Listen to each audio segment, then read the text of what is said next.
નમસ્કાર ખેડૂત મિત્રો, ખેડૂત પ્રયાસ ચેનલમાં આપનું સ્વાગત છે। આજે તારીખ 8 જૂન 2026 સવારના મહત્વના હવામાન સમાચાર ચેનલમાં નવા આવો તો સબસ્ક્રાઇબ કરી લેજો। ચોમાસાની સાતક નજરે રાહ જોઈ રહેલા રાજ્યવાસીઓને હવામાન વિભાગે રાહતના સમાચાર આપ્યા છે। હાલ ચોમાસાઓ કેરળ બાદ મહારાષ્ટ્રમાં દસ્તક દીધી છે, જેના પગલે હવે ગુજરાતમાં પણ ચોમાસું 15 જૂને પહોંચે તેવું પ્રબળ અનુમાન છવાઈ રહ્યું છે। હવામાન વિભાગની આગાહી અનુસાર એક સાથે 3 વરસાદી સિસ્ટમ સક્રિય થતા આગામી 7 દિવસ સુધી ગુજરાતમાં છૂટાછવાયા વિસ્તારોમાં વરસાદી માહોલ જામશે। સિનોપ્ટિક સિસ્ટમ, સાયક્લોનિક સિસ્ટમ અને વેસ્ટર્ન ડિસ્ટર્બન્સને કારણે આગામી 7 દિવસ વરસાદની આગાહી કરવામાં આવી છે। આગામી દિવસોમાં દક્ષિણ ગુજરાતના વિવિધ ભાગોમાં વરસાદી માહોલ જામશે, જ્યારે સૌરાષ્ટ્રમાં ગાજવી સાથે હળવા ઝાપટા પડવાની સંભાવના છે। જો કે મધ્ય ગુજરાત અને ખાસ કરીને અમદાવાદમાં હજુ પણ અસહ્ય ગરમી અને બફારાનું જોર યથાવત રહેશે। હાલ રાજ્યવાસીઓ ભારે બફારા અને ઉકળાટથી ત્રાહિમામ પોકારી ઉઠ્યા છે। ખાસ કરીને અમદાવાદમાં 42 ડિગ્રી આસપાસ તાપમાનનો પારો પહોંચ્યો છે। રાજ્યનું સૌથી વધુ તાપમાન અમદાવાદમાં નોંધાઈ રહ્યું છે, ત્યારે આ ગરમીમાંથી બહુ જલ્દી નિજાત મળે તેવી આશા સેવાઈ રહી છે।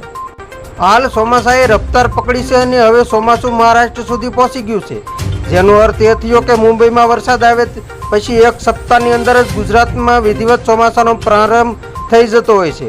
ત્યારે હવામાન વિભાગની આગાહી છે કે ટૂંક સમયમાં જ ગુજરાતમાં પણ મેઘરાજાની પધરામણી થઈ શકે છે। હાલ એક સાથે 3 સિસ્ટમ સક્રિય થતા રાજ્યમાં સૌરાષ્ટ્ર અને દક્ષિણ ગુજરાતના કેટલાક ભાગોમાં હળવા વરસાદી ઝાપટા પડી શકે છે। જોકે ધોધમાર વરસાદ માટે હજુ પણ રાહ જોવી પડી શકે છે। આગામી 24 કલાકમાં સુરત, વડોદરા, ભરૂચ, નવસારી, વલસાડ તેમજ સૌરાષ્ટ્રના અમરેલી, ભાવનગર, ગીર સોમનાથ તથા દીવમાં છૂટાછવાયા સ્થળોએ હળવાથી મધ્યમ વરસાદ કે ગાજવી સાથે ઝાપટા પડી શકે છે। મધ્ય અને ઉત્તર ગુજરાતમાં આગામી 4-5 દિવસ મુખ્યત્વે સૂકું વાતાવરણ રહેશે, જ્યારે દક્ષિણ ગુજરાતના ભાગોમાં આગામી આખું અઠવાડિયું વરસાદી માહોલ યથાવત રહેશે। અગાઉના દિવસોમાં આપવામાં આવેલી 40-50 કિમીની ઝડપે ફૂંકાતા પવન અને વાવાઝોડાની ચેતવણી હવે હવામાન વિભાગ દ્વારા હટાવી લેવામાં આવી છે। જો કે પ્રી મોન્સૂન વરસાદી માહોલ હજુ પણ અમુક વિસ્તારોમાં જોવા મળશે। 8, 9 અને 10 જૂને દક્ષિણ ગુજરાતના ડાંગ, તાપી, નવસારી, વલસાડ અને દમણ, દાદરા નગર હવેલીમાં પણ છૂટાછવાયા વરસાદની શક્યતા છે। 11, 12 જૂને દક્ષિણ ગુજરાત અને સૌરાષ્ટ્રમાં વરસાદી ઝાપટાની સંભાવના છે, તો 12 અને 13 જૂને ઉત્તર ગુજરાત, દક્ષિણ ગુજરાત અને સૌરાષ્ટ્રમાં છૂટાછવાયા સ્થળોએ વરસાદ પડી શકે છે, જ્યારે મહારાષ્ટ્ર બાદ હવે ચોમાસું ગુજરાતમાં જ દસ્તક આપશે। આઈએમડી અમદાવાદના બુલેટિન મુજબ દક્ષિણ પશ્ચિમ ચોમાસું અરબી સમુદ્રના વધુ ભાગો, ગોવા, કર્ણાટક, મહારાષ્ટ્રના કેટલાક વિસ્તારો અને દક્ષિણ ભારત તરફ આગળ વધ્યું છે।